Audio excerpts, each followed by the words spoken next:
ॐ नमो भगवते वासुदेवाय।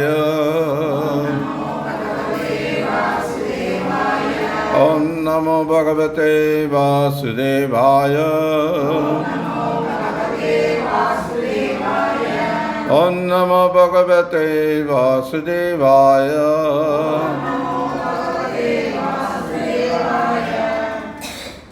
பகவத்கீதை உண்மையுறவில் 3வது அத்தியாயம் கர்மயோகம் 10வது ஸ்லோகம். திரும்ப சொல்லுங்க. சஹயக்ஞா பிரஜா ஸ்ருஷ்ட்வா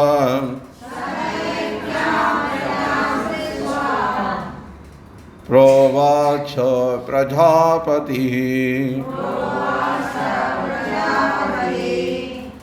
அனேன பிரவிஷ்யத்வம் ஏஷவோஸ்திஷ்ட காமதுக். மொழிபெயர்ப்பும் பொருளுரையும் வழங்கியவர் அகில உலக கிருஷ்ண பக்தி இயக்கத்தின் ஸ்தாபக ஆச்சாரியர் தெய்வ திரு பக்தி வேதாந்த சுவாமி ஸ்ரீல பிரபுபாதர்.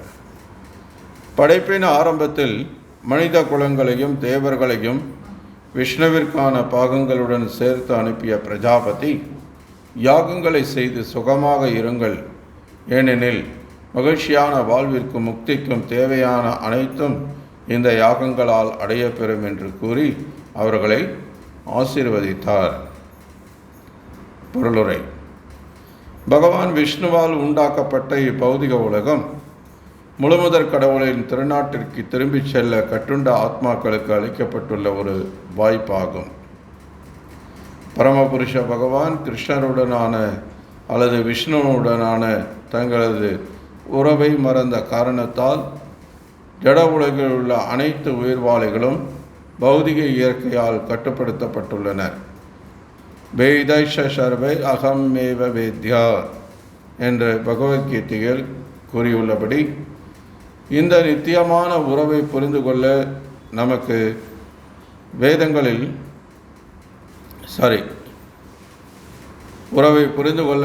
உதவவே வேத கொள்கைகள் இருக்கின்றன. வேதங்களின் நோக்கம் கிருஷ்ணரை புரிந்து கொள்வதே என்பதை அவரே கூறுகிறார். வேதங்களில் பதிம் விஸ்வஸ்யாத் மேஸ்வரம் என்று கூறப்பட்டுள்ளது. எனவே எல்லா ஜீவராசிகளுக்கும் பரமபுருஷ பகவானான விஷ்ணுவே இறைவனாவார். ஸ்ரீமத் பாகவதத்திலும் ஸ்ரீல சுகதேவ கோஸ்வாமி பதி எனும் வார்த்தையை கொண்டு பகவானை பல வழிகளில் விவரிக்கின்றார். ஸ்ரீயபதிர் யக்ஞபதி பிரஜாபதிர் தியாம்பதிர் லோகபதிர் தராபதி பதிர் கதிஷ் சாந்த खबृष्णि सात्वतां प्रसीदतां मे பகவான் சதாம் பதி. பிரஜாபதி என்பது பகவான் விஷ்ணுவை குறிக்கும். அவரே எல்லா ஜீவன்களுக்கும், எல்லா உலகங்களுக்கும், எல்லா அழகிற்கும் இறைவன், எல்லாரையும் காப்பவர். விஷ்ணுவின் திருப்திக்காக யாகங்களை செய்வதன் மூலம் கட்டுண்ட ஆத்மாக்கள் இவ்வுலகில் இருக்கும் வரை கவலைகளின்றி மிகவும் சௌகரியமாக வாழ்ந்து பின்னர் தற்போதைய பௌதிக உடலை விட்ட பின் இறைவனின் திருநாட்டை அடைய முடியும். அத்தகைய யாகங்களை எப்படி செய்வது என்பதை கற்றுக்கொள்ளும் வகையில் இறைவன் இவ்வுலகினை படைத்துள்ளார். கட்டுண்ட ஆத்மாக்களுக்காக வடிவமைக்கப்பட்டுள்ள நிகழ்ச்சி இதுவே. யாகங்களை செய்வதால் கட்டுண்ட ஜீவன்கள் கொஞ்சம் கொஞ்சமாக கிருஷ்ண உணர்வுடையராகி எல்லா வகையிலும் தெய்வீகமாகின்றனர். தற்போதைய கலியுகத்தில் சங்கீர்த்தன யக்கியம், பகவானின் திருநாமங்களை பாடுதல் வேத சாஸ்திரங்களில் சிபாரிசு செய்யப்பட்டுள்ளது. இந்த யுகத்தைச் சேர்ந்த எல்லா மனிதர்களையும் விடுவிப்பதற்காக இந்த திவ்யமான வழிமுறை பகவான் சைத்தன்யரால் அறிமுகப்படுத்தப்பட்டது. கிருஷ்ண உணர்வும் சங்கீர்த்தன யாகமும் ஒன்றோடொன்று நன்றாக ஒத்துப்போகக்கூடியவை. பகவான் கிருஷ்ணரின் பக்த ரூபம் பகவான் சைத்தன்யர் ஸ்ரீமத் பாகவதத்தில் சங்கீர்த்தன யாகத்தின் முக்கிய குறிப்புடன் பின்வருமாறு கூறப்பட்டுள்ளது. कृष्णवर्णं तुषा कृष्णं सांगोपांगास्त्रपाशतं यज्ञै संकीर्तनप्राय यजन्ति ही सुमेधसः. இக்கலியுகத்தில் தனது சகாக்களுடன் தோன்றும் பகவானை போதுமான நல்லறிவு படைத்தோர் சங்கீர்த்தன யாகத்தினால் வழிபடுவர். வேத இலக்கியங்களில் பரிந்துரைக்கப்பட்டுள்ள மற்ற யாகங்களை செய்தல் தற்போதைய கலியுகத்தில் எளிதல்ல. ஆனால் சங்கீர்த்தன யாகமோ மிக எளிதாகவும் எல்லா நோக்கங்களுக்கும் உகந்ததாகவும் உள்ளது. இது பகவத்கீதையிலும் சிபாரிசு செய்யப்பட்டுள்ளது. நமோ விஷ்ணுபாதாய கிருஷ்ண பிரேஷ்டாய பூதலே ஸ்ரீமதே பக்தி விகாஸ் ஸ்வாமி நாமினே. நமோ விஷ்ணுபாதாய கிருஷ்ண பிரேஷ்டாய பூதலே ஸ்ரீமதே பக்தி வேதாந்த ஸ்வாமி நாமினே. நமஸ்தே சாரஸ்வதி தேவே கௌரவாணி பிரச்சாரிणे निर्विशेष शून्यवादी पाश्चात्यधिष्ठारिणे. जय श्री कृष्ण चैतन्य प्रभु नित्यानंद श्री अद्वैत गदाधर शिवासादि गौर भक्तवृंद. हरे कृष्णा कृष्ण कृष्णा हरे हरे, हरे राम राम राम हरे हरे. सह यज्ञा प्रजा सृष्टा प्रोवाच प्रजापति अनेन பிரசவிஷ்டத்வம் ஏஷவோஸ்திஷ்ட காமதுக்.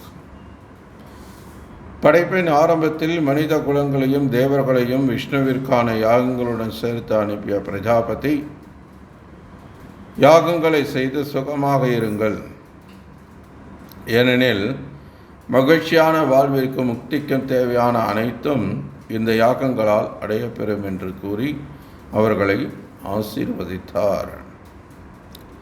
ஹரே கிருஷ்ணா. வணக்கம் எல்லாருக்கும். இங்கே பகவத்கீதை 3வது அத்தியாயம் கர்மயோகம் 10வது ஸ்லோகம் கேட்டுட்ருக்கோம். ஸோ இதுக்கு முந்தைய ஸ்லோகம் ரொம்ப ஒரு முக்கியமான ஸ்லோகம் கேட்டோம். யஜ்ஞாதாத் கர்மணோனத்ர லோகோயம் கர்ம பந்தனா ததார்த்தம் கர்ம கௌந்தேயா முக்த சங்க சமாச்சார. விஷ்ணுவிற்கு அர்ப்பணமாக செய்யப்படும் செயல்கள் மட்டுமே நிறைவேற்றப்பட வேண்டும். மற்ற செயல்கள் இந்த பௌதிக உலகத்தோடு பந்தப்படுபவை. எனவே குந்தியின் மகனே, உனக்கு விதிக்கப்பட்ட கடமைகளை அவரது திருப்திக்காக செய்.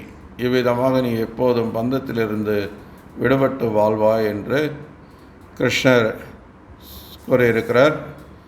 தொடர்ந்து இன்னைக்கு இந்த 10வது ஸ்லோகத்தில் நம்ம பார்க்குறோம். பிரஜாபதிகள் இந்த மனித குலத்துக்கு ஒரு உபதேசம் கொடுக்குறாங்க. யாகங்களை செய்து சுகமாக இருங்கள் என்று. காரணம், மகிழ்ச்சியான வாழ்விற்கும் முக்திக்கும் இந்த யாகங்கள் தான் நமக்கு வழிவகுக்கும் அப்படின்னு சொல்லி அவங்க ஆசீர்வதிக்கிறாங்க. ஸோ கண்டிப்பாக இங்கே இருக்கிறவங்க எல்லாருமே மகிழ்ச்சியாக வாழணும்னு விரும்புகிறாங்க இல்லையா? யாராவது கஷ்டப்படணும்னு விரும்புகிறாங்களா? இல்லை, எல்லாரும் மகிழ்ச்சியாக வாழணும்னு தான் விரும்புகிறாங்க. முக்தி பற்றி அஃப்கோர்ஸ் எல்லாருக்கும் தெரியுதோ இல்லையோ, வேத காலத்தில் மக்கள் அதை பற்றின அந்த அறிவோடு இருந்தாங்க. பெரும்பாலும் படிப்பறிவு இல்லாதவர்களாக ஒரு பாமர மனிதனாக இருந்தால் கூட ராமாயணம் மகாபாரதம் போன்ற கதைகள் மூலமாக வாழ்க்கையின் குறிக்கோள் இந்த பௌதிக பந்தத்திலிருந்து தன்னை விடுவித்துக் கொள்வது, அதாவது மோட்சத்தை அடைவது அப்படின்றது மக்கள் மத்தியில் பரவலாக இருந்த ஒரு ஐடியா. எல்லாருக்குமே அது தெரிஞ்சிருந்தது. எப்படியோ காதால் கேட்டு மக்கள் அதை நிறையா அதை பற்றின உணர்வோடு இருந்தாங்க. அந்த சிந்தனை இருந்தது சமூகத்தில். தர்மத்தின்படி வாழணும், ஒழுக்கமாக இருக்கணும், உண்மையாக இருக்கணும், நேர்மையாக இருக்கணும், நற்குணங்களோடு இருக்கணும். அதுதான் பெரிய சொத்து. பௌதிக உடைமைகளை விட நல்ல குணங்களை வளர்த்து கொள்வது தான் சிறந்த விஷயம். அப்படி நிறையா அடிப்படை வாழ்க்கை தத்துவங்களை மக்கள் எளிதான விதத்தில் புரிஞ்சு கொண்டிருந்தாங்க. ஆனால் நாளடைவில் இந்த கலியுகம் வளர வளர மக்களுடைய இந்த பௌதிக ஆசைகள், புலனின்ப எதிர்பார்ப்புகள் அதுவும் நாளுக்கு நாள் அதிகமாக வளர்ந்து கொண்டே போகுது. அதன் காரணமாக மக்கள் இதை பற்றின சிந்தனையெல்லாம் இன்றைக்கி பொருட்படுத்துறதில்லை. வாழ்க்கை குறிக்கோள் என்ன, தெரிஞ்சு என்ன பண்ண போகிறோம்? காசு இருந்ததுன்னா எதையாவது விரும்பினதை சாப்பிடலாம், விரும்பின மாதிரி உடை வாங்கி உடுத்திக்கலாம். அதுக்கு காசு வர்றதுக்கு எதாவது வழி இருந்தால் சொல்லுங்கள். அதுவும் உழைக்காமல் ஈஸியாக கிடைக்கிற மாதிரி ஏதாவது இருக்கா? ஃபோன் எடுத்து ஒரு பட்டன் அழுத்தினா உடனே காசு என் அக்கௌண்ட்டுக்கு வரணும். அந்த மாதிரி ஏதாவது ஐடியா இருந்தால் சொல்லுங்கள். அப்படி தான் இன்றைக்கி மக்கள் இருக்காங்க இல்லையா? ஸோ அதனால் பிரபுபாதர் இங்கே ரொம்ப அழகாக சொல்கிறார், பகவான் விஷ்ணுவால் உண்டாக்கப்பட்ட இப்பௌதிக உலகம் முழுமுதற் கடவுளின் திருநாட்டிற்கு திரும்பி செல்ல கட்டுண்ட ஆத்மாக்களுக்கு அளிக்கப்பட்டுள்ள ஒரு வாய்ப்பாகும்.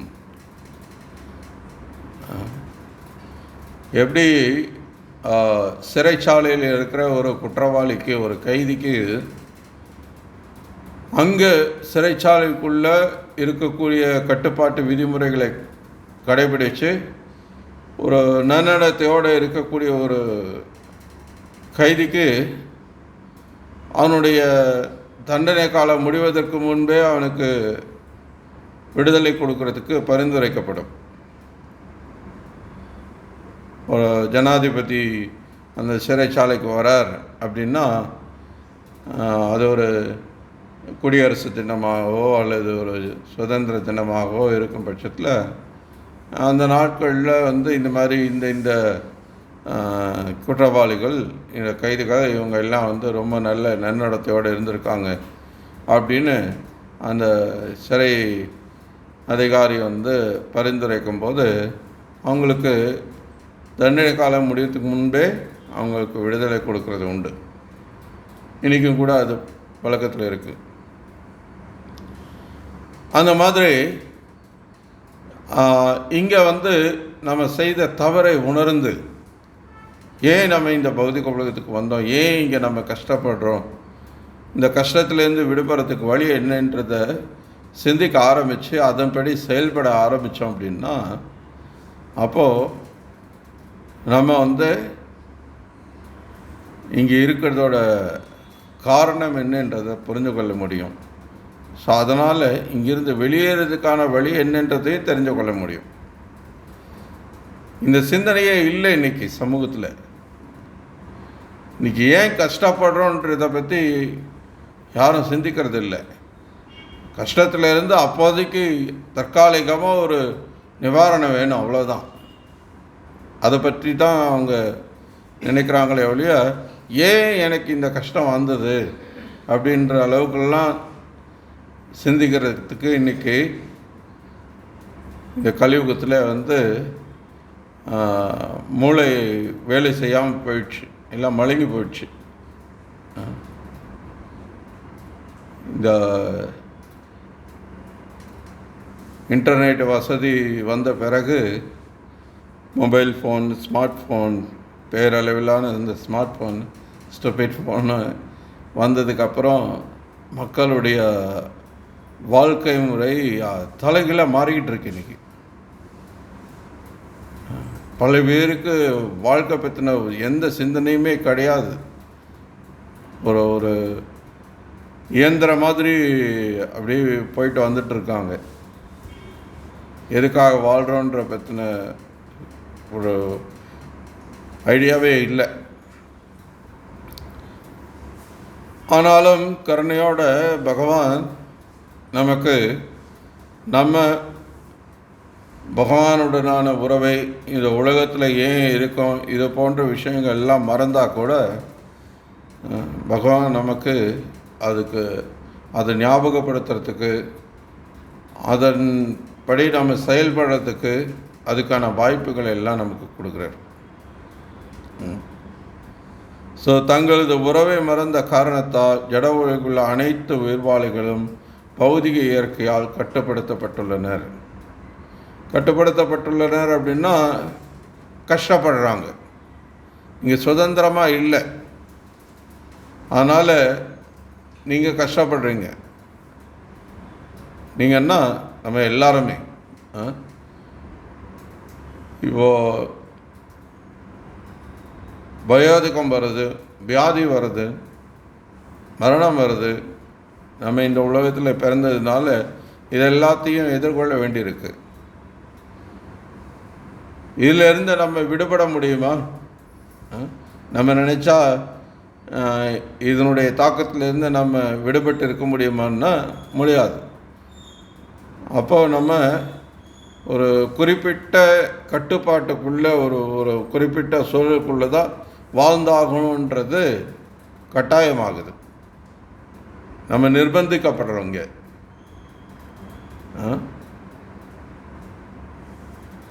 ஸோ அதனால் பகவான் இங்கே என்ன பண்ணுறார், எப்படி இதிலிருந்து வெளியேறது, ஏன் நீ இங்கே கஷ்டப்படணும், உனக்கு கஷ்டத்துலேருந்து வெளியேற்றத்துக்கு வழி கொடுக்குறேன்.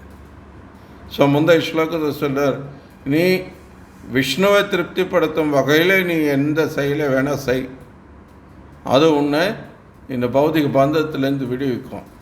இல்லை அப்படின்னும் போது நீ வேறு என்ன பண்ணினாலும் லோகோயம் கர்ம பந்தனா ததார்த்தம் கர்ம கௌந்தேயா. ஆனால் நீ விஷ்ணுவை திருப்திப்படுத்துகிற வகையில் செயல்பட்டுனா முக்த சங்க சமாச்சாரம், உனக்கு முக்தி கிடைக்கும். ஸோ இங்கேயும் அதே தான் சொல்கிறார். எப்படி நீ இங்கே வாழும்போது மகிழ்ச்சியாக வாழலாம், அடுத்த பிறவிலையும் நீ நிரந்தரமான வாழ்க்கை, சச்சிதானந்த வாழ்க்கையை எப்படி அடையலான்றதுக்கான வழிகாட்டுதல் கொடுக்கப்படுது. ஸோ அந்த வழி என்ன அப்படின்னா பக்தி. ஸோ அதுதான் திரும்ப திரும்ப நமக்கு வலியுறுத்தப்படுது. இங்கே பகவத்கீதையிலிருந்து ஸ்லோகத்தை மேற்கோள் காட்டியிருக்கிறார். ஏன்னா எல்லா வேதங்களும் அதை தான் சொல்கிறது.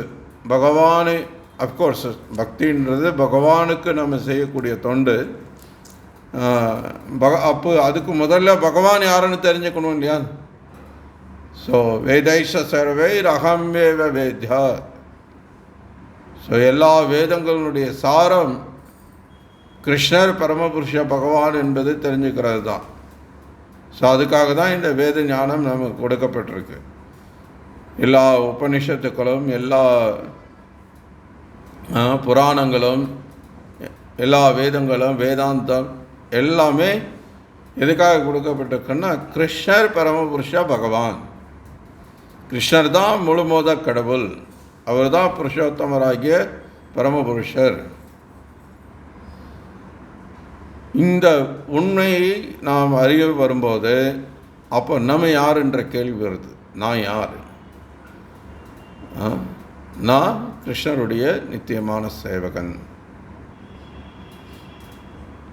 அப்போது புத்திசாலியாக இருக்கக்கூடியவன் என்ன பண்ணுறான், பகவானை திருப்திப்படுத்தும் வகையில் ஒரு சேவகனுடைய வேலை என்ன, எஜமானரை சந்தோஷப்படுத்தணும். ஸோ யார் அந்த நோக்கத்தோடு செயல்படுறாங்களோ அவங்க இங்கேயும் மகிழ்ச்சியாக வாழலாம், இந்த உடலை விட்ட பிறகு பரம்கதி அடைஞ்சு அங்கேயும் மகிழ்ச்சியாக நிரந்தரமாக வாழலாம். அவ்வளோதான். இது கேட்குறதுக்கு என்னவோ ரொம்ப சிம்பிளான விஷயமாக அது தெரியுது. ஆனால் இது நடைமுறையில் செயல்படுத்தி அதில் வெற்றி காண்பது என்பது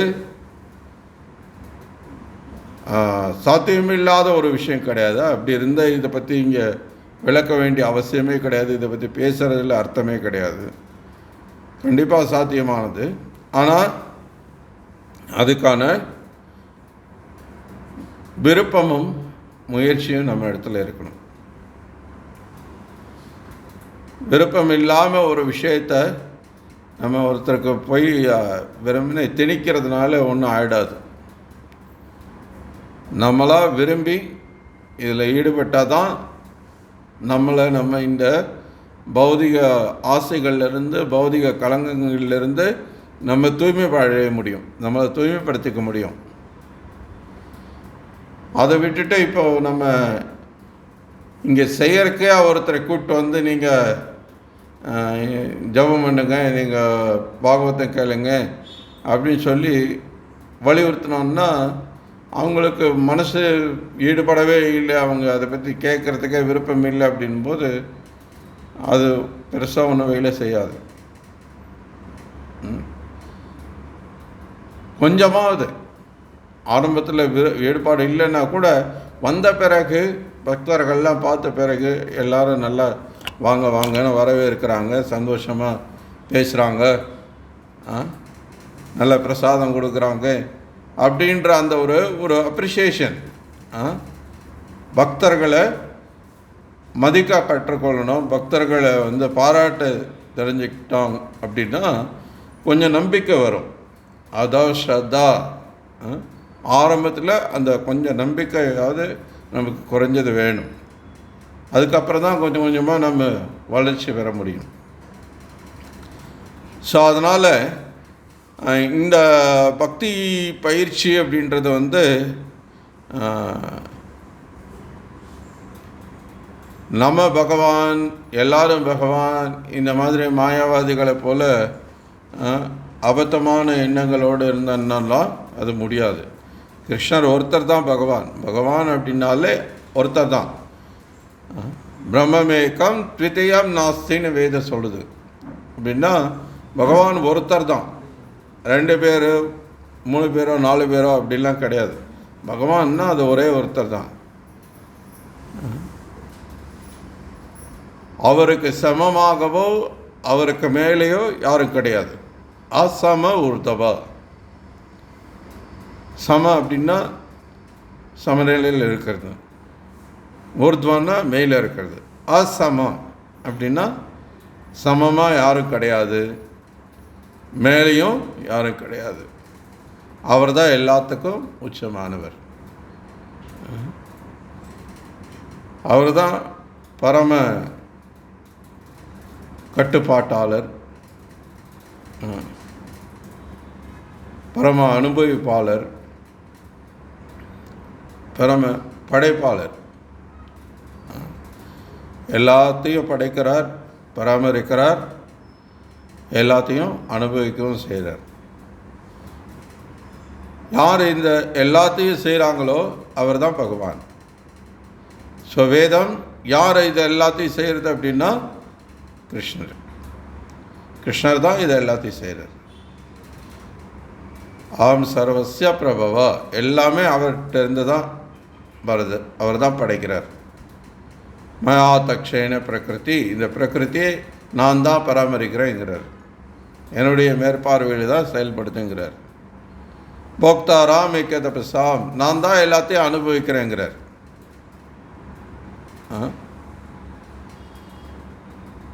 ஸோ அப்போது ரொம்ப தெளிவாக இருக்குது, கிருஷ்ணர் தான் அனுபவிப்பாளர். ஸோ அதனால தான் இங்கே பாகவதம் 2வது ஸ்கந்தத்திலிருந்து ஒரு அருமையான ஒரு ஸ்லோகம் மேற்கோள் காட்டியிருக்கு. ஸ்ரீயபதிர் யஜ்ஞபதி பிரஜாபதிர் தியாம்பதிர் லோகபதி தராபதி வதிர்கதிஷ்சாந்த கபிருஷ்ணி சாத்வதாம் பிரசீதா மே பகவான் சதாபதி. ஸோ பிரஜாபதி என்பது பகவான் விஷ்ணுவை குறிக்கிறது. இங்கே இந்த ஸ்லோகத்தில் பிரஜாபதினா அந்த பிரம்மாவால் படைக்கப்பட்ட பிரஜாபதிகள், அதுக்கப்புறம் பிரம்மாவுக்கு உதவி புரிஞ்சு இந்த லோக படைப்புக்கு இருக்கிற அவங்கள சொல்லலை. இங்கே பிரஜாபதி அப்படின்னா விஷ்ணுவை குறிக்கிறது. அவரே எல்லா ஜீவன்களுக்கும், எல்லா உலகங்களுக்கும், எல்லா அழகிற்கும்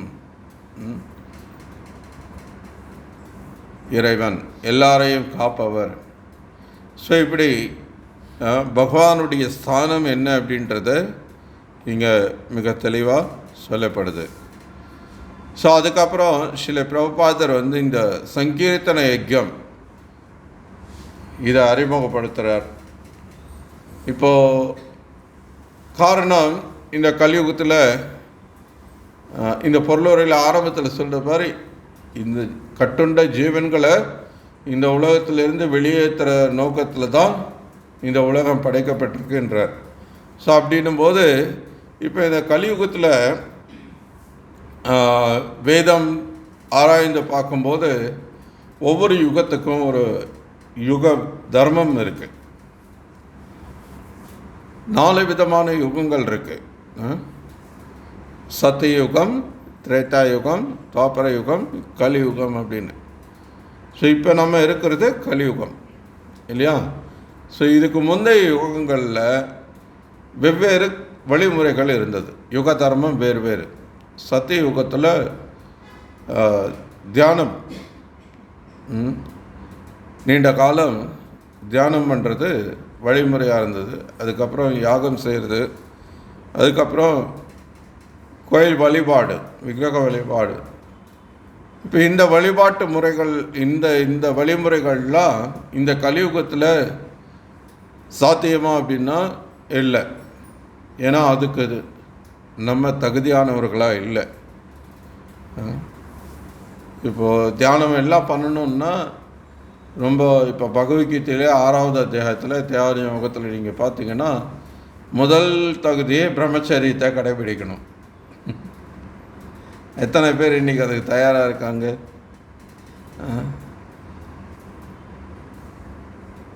ரொம்ப அமைதியான இடம், புனிதமான இடமா இருக்கணும் நீங்கள் தியானம் பண்ணக்கூடிய இடம். இன்றைக்கி அமைதியான இடம் எங்கே போய் தேடுறது? ஸோ இதெல்லாம் நடைமுறை சாத்தியங்கள். அதுக்கான ஆசனம் அமைக்கிறது எப்படி உட்காரணும், எப்படி தியானிக்கணும், இது எல்லாமே வந்து கிருஷ்ணர் ரொம்ப விரிவாக சொல்கிறார். கிருஷ்ணர் விளக்கிய பிறகு அர்ஜுனன் என்ன சொல்கிறான்?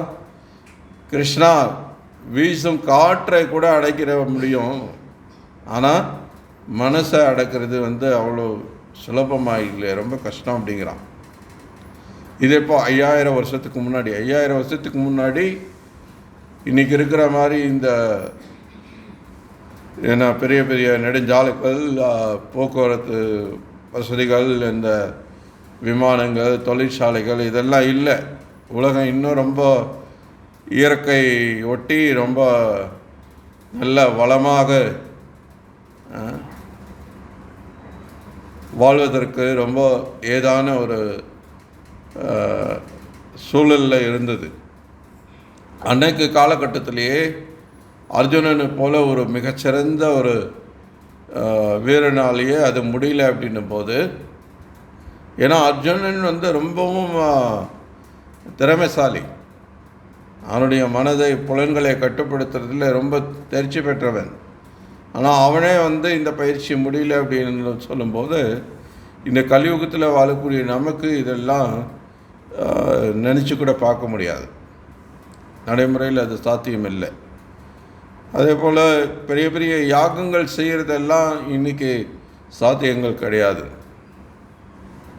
அன்றைக்கெல்லாம் பெரிய ராஜாக்கள் இருந்தாங்க, தர்மத்தின்படி வாழக்கூடியவர்களாக இருந்தாங்க. அவங்க தர்மத்துக்காக, தர்மத்தை நிலைநாட்டுறதுக்காக, மக்களை நல்வழிப்படுத்துறதுக்காக, அல்டிமேட்டாக பகவானை திருப்திப்படுத்துறதுக்காக பெரிய பெரிய யாகங்கள்லாம் செய்தாங்க. யாகங்கள்னால் பல நூற்றுக்கணக்கான பிராமணர்கள் ஒன்று கூடி பல நாட்கள், பல வாதங்கள் அந்த யாகங்களை தொடர்ந்து பண்ணிகிட்டே இருப்பாங்க. மிகப்பெரிய அளவில் செலவாகும். அதுக்கு பல கோடிக்கணக்கான ரூபாய் மதிப்புள்ள தானியங்கள், நெய், ஆபரணங்கள், நிறையா தங்கம், வைரம், வெள்ளி, இது போன்ற பட்டாடைகள், இதெல்லாம் வந்து நிறைய தானம் கொடுக்கறது, யாகத்தில் அர்ப்பணிக்கிறது, இது எல்லாத்துக்கும் சேர்த்து நிறைய செலவழிக்கணும். இன்றைக்கி அதெல்லாம் நம்மக்கிட்ட முடியுமான்னா முடியாது. இன்றைக்கி நிறைய பெரிய பெரிய பணக்காரர்கள்லாம் இருந்தால் கூட அதை செய்கிறதுக்கு அவங்களுக்கு விருப்பம் இருக்கணுமே. எத்தனை பேர் அதை செய்கிறதுக்கு தயாராக இருக்காங்க? ஸோ அதனால் இன்றைக்கி அதுவும் சாத்தியம் இல்லை. அல்லது நம்ம முன்னோர்கள் இங்கே இப்போ தமிழ்நாட்டில் எல்லாம் பார்த்திங்கன்னா இவ்வளவு கோயில்கள் இருக்குது. பல நூற்றுக்கணக்கான கோயில்கள் ரொம்ப பிரம்மாண்டமாக கட்டி வச்சுருக்காங்க. இன்றைக்கி மாதிரி நம்ம வாரத்தில் ஒரு நாள் 1.5 மணி நேரம் 2 மணி நேரம் சத்சங்கத்துக்கு வந்துட்டு போகிற மாதிரி இருந்ததுன்னா அந்த கோயிலெலாம் எப்படி நடத்துறது? ஸோ அன்றைக்கெல்லாம் மக்கள் பெரும்பாலான நேரத்தை கோயிலில் தான் செலவழித்தாங்க பகவத் சேவைக்காக. குடும்ப பராமரிப்புக்காக உழைக்கிறதுன்றது கொஞ்சம் நேரமாக இருந்தது. பெரும்பாலான நேரங்கள் 8 மணி நேரம் 10 மணி நேரம் குறைஞ்சது கோயிலில் சேவை பண்ணிட்டு இருந்தாங்க. அதுதான் அவங்களுக்கு பிரதானமான இதாக இருந்தது. ஸோ அதனால தான் அப்படிப்பட்ட கோயில்கள்லாம் கட்ட முடிஞ்சது, அந்த கோயில்கள்லாம் பராமரிக்கவும் முடிஞ்சது. ஸோ அதனால் இன்றைக்கி நடைமுறையில் பார்க்குற நிறைய கோயில்கள் இன்றைக்கி பராமரிக்க முடியாமல் போயிட்டுருக்கு. நிறைய கோயில்கள் நம்ம பார்த்துட்ருக்கோம். ஒரு ஒரு ஒரு பூஜாரி போட்டு அந்த கோயிலுக்கு ஏன்னா பூஜை பண்ணுறதுக்கு கூட முடியாத நிலைகள் நிறைய கோயில்கள் இருந்துகிட்ருக்கிறது நம்ம பார்க்குறோம். ஸோ அப்படி இருக்கும்போது இன்றைக்கி அந்த வழிமுறையும் நமக்கு சாத்தியமானா இல்லை. ஸோ அப்போ இந்த கலியுகத்தில் இதுக்கு எடுத்தாலும் நேரம் இல்லைன்றோம். அப்போ நம்ம என்ன பண்ணலாம்? என்ன வழிமுறையை கொடுத்தா மக்களை இதை பயிற்சி செய்ய வைக்கலாம் அப்படின்னா, பகவான் இந்த சங்கீர்த்தன யஜ்யம் சைத்தன்ய மகாபிரபுவாக சாட்சாத் கிருஷ்ணரே நமக்கு இந்த வழிமுறையை கொடுத்துருக்கிறார். ஸோ கிருஷ்ண வர்ணம் திஷா கிருஷ்ணம் சங்கோபங்காஸ்ரபர்ஷதம் யஜ்யை சங்கீர்த்தன பிராய யஜந்திகி சுமேதஷா. ஸோ இது ரொம்ப ஒரு முக்கியமான ஒரு ஸ்லோகம் நம்ம கௌடிய வைஷ்ணவர்களுக்கு. ஸ்ரீமத் பாகவதம் 11வது ஸ்கந்தத்திலிருந்து இதுக்கு நிறைய ஆச்சாரியர்கள் நிறைய அற்புதமான விளக்கங்கள் கொடுத்துருக்காங்க. அதில் ஜீவகோஸ்வாமி அவருடைய கிரம சந்தர்ப்பத்திலிருந்து இந்த ஸ்லோகத்துக்கு கிருஷ்ண வர்ணம் துஷா கிருஷ்ணம் ஸ்லோகத்துக்கு அவர் கொடுத்துருக்கூடிய விளக்கத்திலிருந்து சில கருத்துக்கள் இங்கே நான் இப்போ படிக்க போகிறேன். கொஞ்சம் கவனமாக கேளுங்க. இந்த யுக தர்மத்தை பற்றி ரொம்ப அற்புதமாக சைத்தன்ய மகாபிரபுவோட இந்த சங்கீர்த்தன இயக்கத்தை பற்றி விவரிக்கிறார். குறிப்பாக இந்த ஸ்லோகத்தினுடைய அர்த்தத்தை கொடுக்குறார். ஸோ பகவான் கிருஷ்ணர் பொன்னிற மேனியுடனும் தோன்றுகிறார் என்று அவர் குறிப்பிடுகிறார். அந்த பொன்னிற கொண்ட கிருஷ்ணரே பகவான் சைத்தன்யர் ஆவார். ஸோ பகவான் இந்த யுக தர்மத்தை பிறப்பறதுக்காக வரும்போது அவர் பொன்னிற மேனியோட சைத்தன்ய மகாபிரபு கோல்டன் அவதாரம் பொன்னிற தேகம் கொண்டவராக இருக்கிறார். இக்காலத்தில் அறிவார்ந்த மனிதர்களால் அவரே வழிபடப்படுகிறார். யஜந்திகி சுமேதஷா. ஸோ இங்கே ஸ்லோகத்தில் பார்த்தீங்க அப்படின்னா கடைசியில் என்ன சொல்லப்படுது? யஜந்திகி சுமேதஷா. மேதஷா அப்படின்னா அறிவாளிகள், மேதாவிகள் சொல்கிறோம் இல்லையா, அது மாதிரி. சுமேதஷா அப்படின்னா ரொம்பவும் அறிவாளிகள், ரொம்ப பெரிய பெரிய அறிவாளிகள்லாம் என்ன பண்ணுறாங்க? இந்த யஜ்யை சங்கீர்த்தன பிராய இந்த சங்கீர்த்தனை யாகத்தில் அவங்க பங்கு கொள்கிறாங்க, அதில் ஈடுபடுறாங்க. ஸோ அதே மாதிரி ஸ்ரீமத் பாகவதத்தில் கர்கமுனியும் இதை உறுதிப்படுத்துகிறார். குழந்தை கிருஷ்ணர் கருமை நிறம் கொண்டவராக இருந்தாலும் அவர் சிவப்பு, வெள்ளை மற்றும் மஞ்சள் ஆகிய 3 வேறு நிறங்களில் தோன்றுகிறார் என்று அவர் கூறியுள்ளார். ஸோ கிருஷ்ணர் பிறந்தபோது கர்கமுனி அவரை பற்றி எல்லாம் சொல்கிறார். அவருக்கு நாமகரணத்துக்கான நாமம் எல்லாம் சூட்டுறது, கிருஷ்ணர் யார் அப்படின்றத பற்றி எல்லாம் கணித்து அவர் சொல்கிறார். ஸோ அப்போ இந்த மாதிரி கிருஷ்ணர் இதுக்கு முன்னாடியே சிவப்பு வெள்ளை நிறங்கள் எல்லாம் தோன்றியிருக்கிறார், இவர் மஞ்சள் நிறத்துலேயும் தோன்ற போகிறார் அப்படின்றதெல்லாம் அவர் சொல்கிறார். ஸோ அவர் முறையே சத்தியுகம் திரேதா யுகங்களில் வெள்ளை மற்றும் சிவப்பு நிற திறமைகளை வெளிப்படுத்தினார். கௌரஹரி என்று அழைக்கப்படும் பகவான் சைத்தன்யராக தோன்றும் வரை எஞ்சிருந்த மஞ்சள் அல்லது பொன்னிறத்தை அவர் வெளிப்படுத்தவில்லை. ஸோ அப்படின்னா சைத்தன்ய மகாபிரபுவாக வரும்போது அவர் அந்த பொன்னிறமேனியோடு வரப்போகிறாருன்றது இங்கே சொல்லப்பட்டிருக்கு. ஸோ கிருஷ்ண வர்ணம், மறுபடியும் இந்த ஸ்லோகத்துக்கு வர்றார். கிருஷ்ண வர்ணம்ன்ற அந்த முதல் வார்த்தையை விவரிக்கிறார் என்பது ஸ்ரீ கிருஷ்ண சைத்தன்யரையே குறிக்கிறது என்று ஸ்ரீல ஜீவ கோஸ்வாமி விளக்குகிறார். கிருஷ்ண வர்ணம் மற்றும் கிருஷ்ண சைத்தன்யர் ஆகிய இரண்டும் ஒன்றே. கிருஷ்ணா என்ற பெயர் பகவான் கிருஷ்ணர் மற்றும் பகவான் சைத்தன்ய கிருஷ்ணர் ஆகிய இருவருடனும் தொடர்புடையது.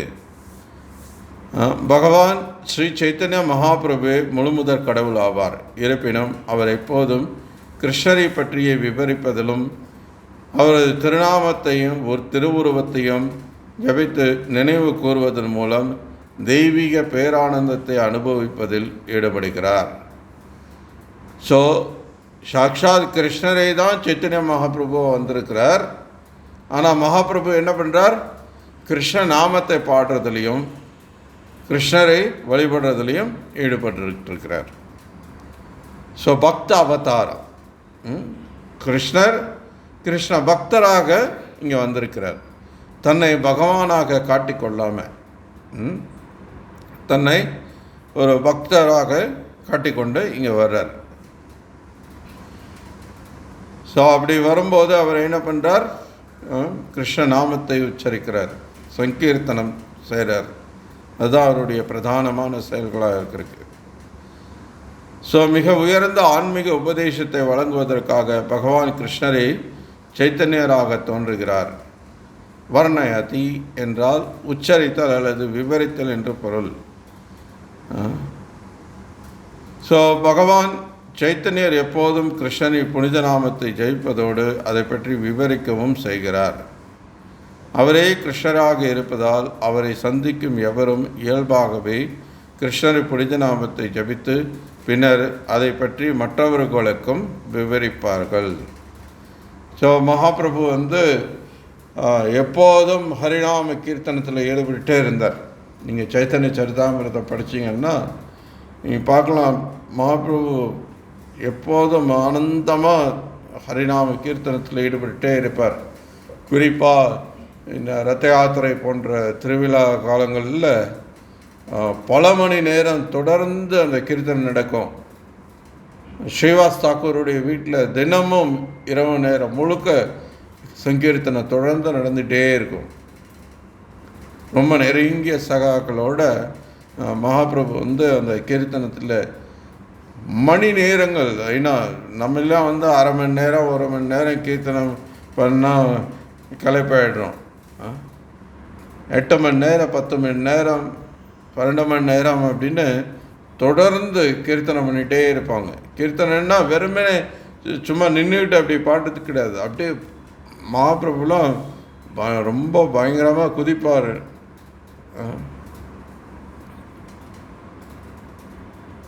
அந்த கீர்த்தனை ரொம்ப உற்சாகத்தோடு செயல்படுத்துகிறதா இருக்கும். ஸோ அவர் ஒருவருக்குள் தெய்வீக உணர்வை ஏற்படுத்துகிறார். ஸோ அவர் கீர்த்தனம் பண்ணுறதை பார்த்துட்டு எல்லாருக்கும் அந்த உணர்வு உண்டாகிறது. யாரெல்லாம் மகாபிரபு பார்க்குறாங்களோ அவங்க எல்லாருக்கும் அதே அந்த கிருஷ்ண உணர்வு பெருகுது. இது நாமத்தை ஜெபிப்பவரை தெய்வீக பேரின்பத்தில் ஆழ்த்துகிறது.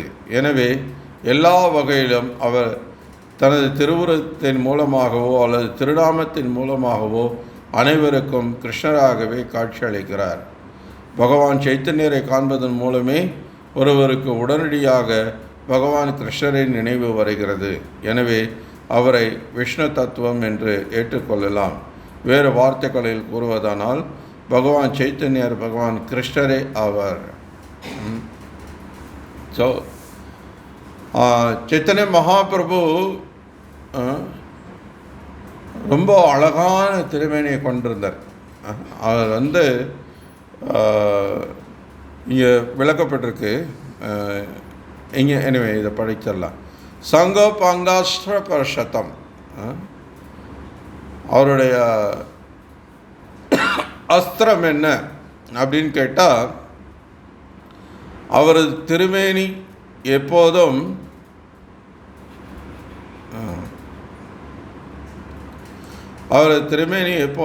சந்தன ஆபரணங்கள் மற்றும் சந்தன குழம்பால் அலங்கரிக்கப்பட்டிருக்கும். எப்போதும் சந்தனம் பூசப்பட்டிருக்கும். தனது அதீத அழகினால் அவர் இந்த யுகத்தின் மக்கள் அனைவரையும் வசீகரித்து வெல்கிறார். முந்தைய அவதாரங்களில் அசுரர்களை வெல்ல பகவான் சில சமயங்களில் ஆயுதங்களை பயன்படுத்தினார். ஆனால் இக்காலத்தில் சைத்தன்ய மகாபிரபுவாக தோன்றி அனைவரையும் ஈர்க்கும் திருமேனியை கொண்டே அவர்களை வசப்படுத்துகிறார். ஸோ கிருஷ்ணராக வந்தபோது பூத்தனாவில் தொடங்கி பல அசுரர்களே வதம் பண்ணினார் கிருஷ்ணர். பெரும்பாலும் கையிலே அடித்து தான் கொண்டார். சில இடங்களில் ஆயுதங்களையும் பயன்படுத்தினார். ஆனால் சைத்தன்ய மகாபிரபுவாக வந்தபோது அந்த மாதிரி அசுரர்களெல்லாம் கொல்லணும்னா இங்கே நம்ம ஒருத்தருமே இருக்க மாட்டோம். ஏன்னா எல்லாரும் நம்ம அசுர குணம் கொண்டவர்களாக தான் இருக்கோம். யாருமே இருக்க மாட்டாங்க. அப்புறம் அவர் எல்லாத்தையும் கொல்ல வேண்டியிருக்கோம். ஸோ அதனால் கருணையோட சைத்தன்ய மகாபிரபு என்ன பண்ணுறார், அசுரர்களை கொல்லாமல் அசுரர்களுக்குள்ளே இருக்கிற அந்த அசுர குணத்தை அழிக்கிறார். ஸோ அதை எப்படி அழிக்கிறார் அப்படின்னா, அவருடைய அந்த அழகான அந்த திருமேனியை கொண்டே இந்த பந்தப்பட்ட ஜீவன்கள் கவர்ச்சி அடைகிற அளவுக்கு அவர் ஈர்ப்புடையவராக இருக்கிறார். அதுதான் அவருடைய அஸ்திரம், அதுதான் அவருடைய ஆயுதமாக திகழ்கிறது என்று ஜீவகோஸ்வாமி விளக்கிறார். ஸோ அவர் அனைவரையும் ஈர்க்கும் தன்மை கொண்டவர் என்பதால் தேவர்கள் அனைவரும் அவருடன் அவரது சங்கத்தினர்களாக வாழ்ந்தனர் என்பது புரிந்து கொள்ளலாம். அவரது செயல்கள் அசாதாரணமானவையாகவும் அவருடன் இருந்தவர்கள் அற்புதமானவர்களாகவும் திகழ்ந்தனர்.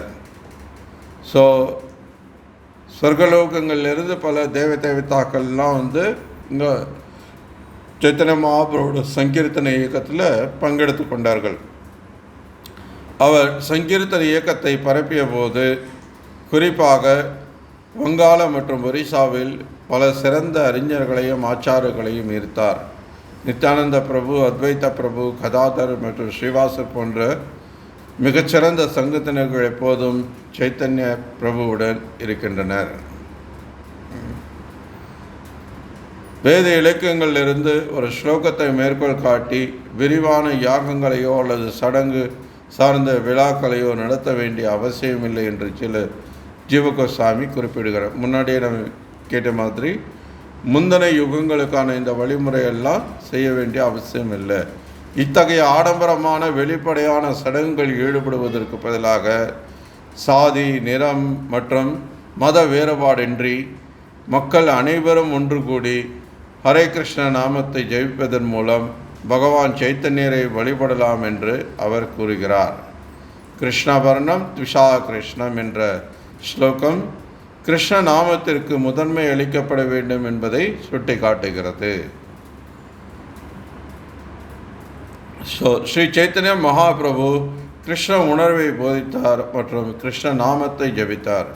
எனவே அவரை வழிபடுவதற்கும் அனைவரும் ஒன்றிணைந்து ஹரே கிருஷ்ணா கிருஷ்ணா கிருஷ்ணா ஹரே ஹரே, ஹரே ராம ராம ராம ஹரே ஹரே என்ற நாமத்தை மகாமந்திரத்தை ஜபிக்க வேண்டும்.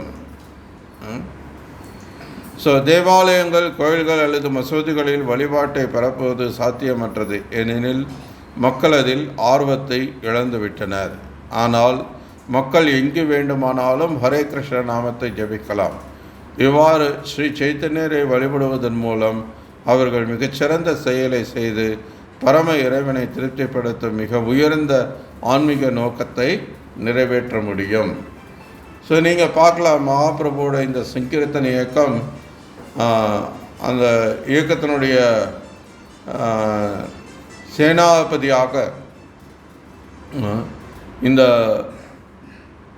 இயக்கத்தினுடைய ஸ்தாபக ஆச்சாரியர் தெய்வத்திரு பக்தி வேதாந்த சுவாமி பிரபுபாதர் இந்த இஸ்கான்ற இந்த இயக்கத்தை கிருஷ்ணரிலிருந்து வேறுபட்டது கிடையாதுன்றார். இஸ்கானும் கிருஷ்ணரும் ஒன்று தான். ஏன்னா நோக்கம் ஒன்று தான். கிருஷ்ணருடைய நோக்கம் என்னவோ அதே நோக்கத்தோடு தான் இந்த இயக்கமும் செயல்பட்டுருக்கு. ஸோ இந்த இஸ்கான் இயக்கம் மூலமாக உலகத்தின் எல்லா பகுதிகளுக்கும் இன்றைக்கி இந்த சங்கீர்த்தனம் பரவியிருக்கு. ஸோ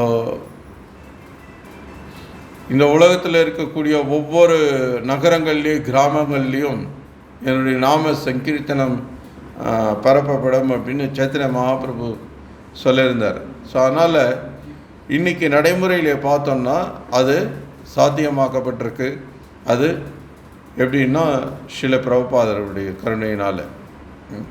ஸோ சில பிரபுபாதர் இந்த சங்கீர்த்தன இயக்கத்துக்கான ஒரு சிறந்த சேனாபதியாக செயல்பட்டு அதை செயல்படுத்தியிருக்கிறார். ஸோ மகாபாரதத்தின் தான தர்ம பர்வம் பகுதியில் உள்ள 189வது அத்தியாயத்தில் இடம்பெற்றுள்ள ஸ்ரீ விஷ்ணு சகஸ்ரநாமத்திலும் சைத்தன்ய மகாபிரபுவின் அவதாரம் விவரிக்கப்பட்டுள்ளது. ஏன்னா இன்றைக்கி நிறைய இடங்களில் பார்த்திங்க அப்படின்னா ஈவன் வைஷ்ணவ சம்பிரதாயத்திலே கூட இப்போ மத்வ சம்பிரதாயத்திலெல்லாம் சைத்தன்ய மகாபிரபு சாக்ஷாத் கிருஷ்ணரே, கிருஷ்ண அவதாரம். ஆக்சுவலி அவர் அவதாரம் இல்லை, அவருக்கு அவதாரி, எல்லா அவதாரங்களுக்கும் மூலமானவர் அப்படின்ற அந்த உண்மையை ஏற்கிறதில்லை. ஏன்னா அவங்களுடைய ஆச்சாரியர்கள் அதை சொல்லிக் கொடுக்கலன்றதுக்காக அவங்க அதை ஏற்கிறதில்லை. அதனால் அது அவங்களுடைய தப்பு கிடையாது.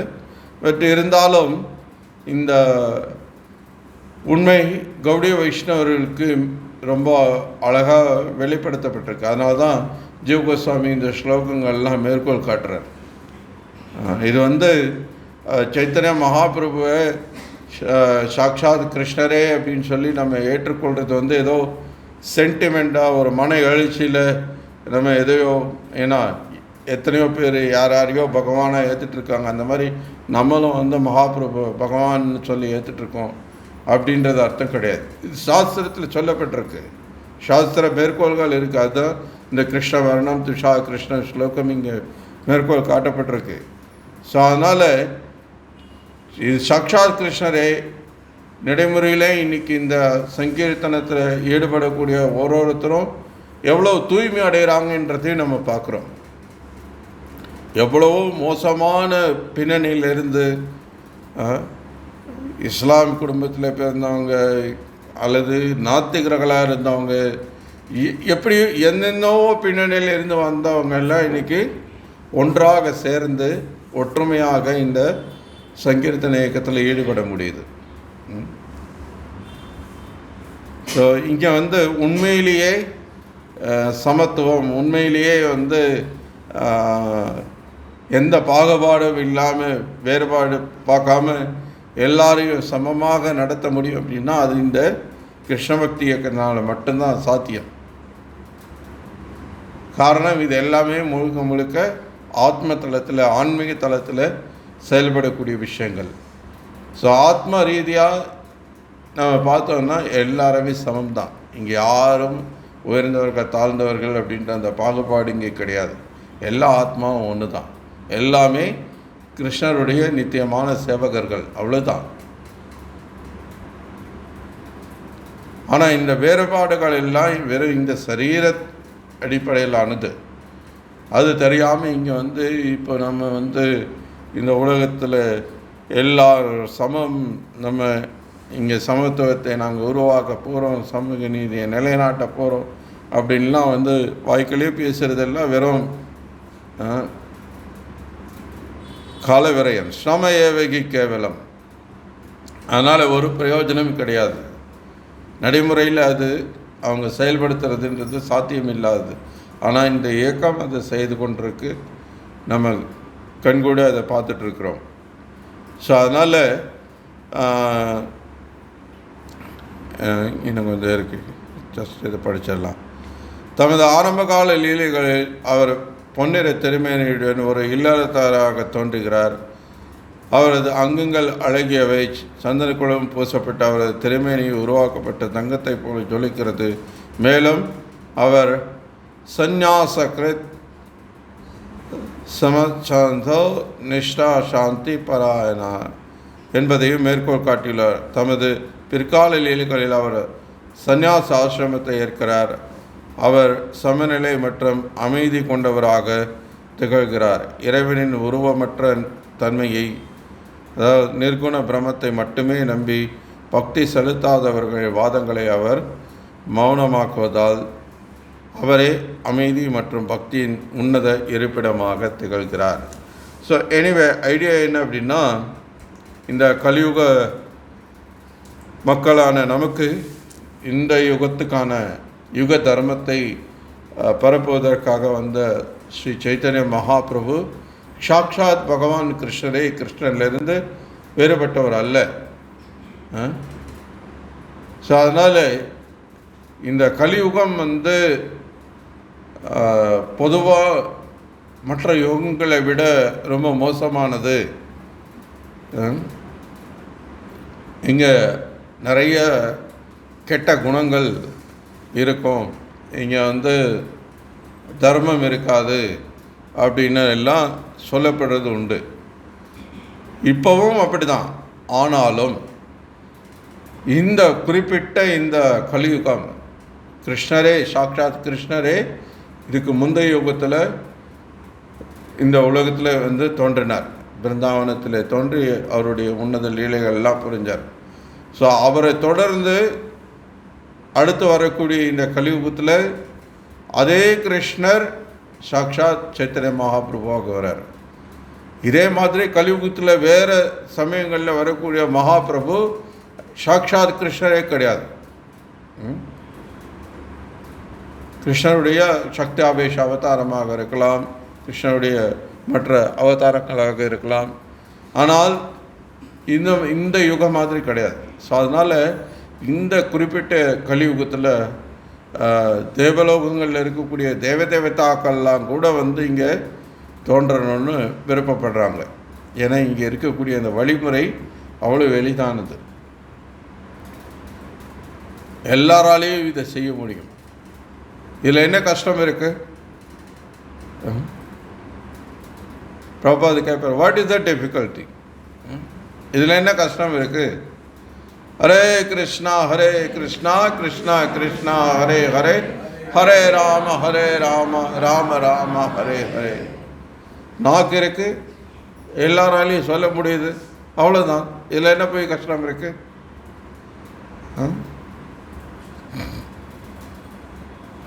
ஹரே கிருஷ்ணா. ஸோ நிறையா ஹரே கிருஷ்ணா ஜபம் பண்ணுங்க, நிறைய கீர்த்தனை பண்ணுங்க. இந்த யுக தர்மம் அதுதான். மகாபிரபுவோட கருணை பெறுவதற்கு மிக சிறந்த வழி அதுதான்.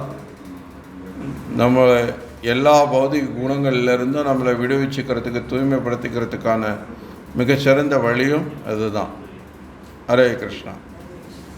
ஸோ பகவத்கீதை உண்மை உறவில் கி ஜெய், ஸ்ரீல பிரபுபாத் கி ஜெய்.